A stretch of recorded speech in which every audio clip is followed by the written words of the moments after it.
என் பொண்ணு இப்போ அமெரிக்காவில் இருக்கா. அவள் PhD இன் டைப் 2 டயபிட்டிஸ்.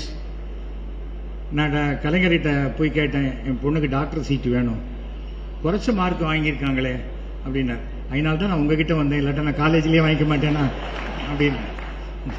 அப்புறம் சொன்னேன், நீங்கள் சீட்டு கொடுக்கணுங்கிறதுக்காக வரல, நீங்கள் என்ன பதில் சொல்கிறீங்கன்னு பார்க்க தான் வந்தேன்.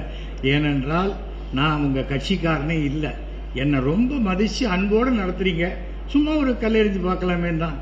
டாக்டர் சீட்டு கெடுக்கலே பரவாயில்ல, வெட்டினரி டாக்டராவது கொடுங்களேன் அப்படின்னு. வெட்டினரி டாக்டரா?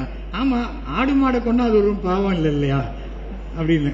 அப்புறம் அவளே PhD படித்து டாக்டரேட் தான் வாங்கியிருக்கா. எதற்காக சொல்ல வருத்தம் கிடையாது. ஒருத்தர்கிட்ட ஒரு வேலைக்கு போகிறோம், அவர் இல்லைன்னு சொன்னோன்னா அப்படியே ஜென்ம விரோதியாக பார்க்கறத முதல்ல நிறுத்துங்க. நமக்கு அது நடக்க வேண்டிய நேரம் வரவில்லை அப்படின்னு நினைச்சீங்கன்னா, உங்களுக்கு நேரம் வரும்போது அவங்களே கூப்பிட்டு உங்களுக்கு என்ன உண்டோ அதை செஞ்சு கொடுப்பாங்க. நம்ம தப்பா இருந்தால் செஞ்சு விட்டுருவாங்க. நிறைய வித்தியாசம் இருக்கு.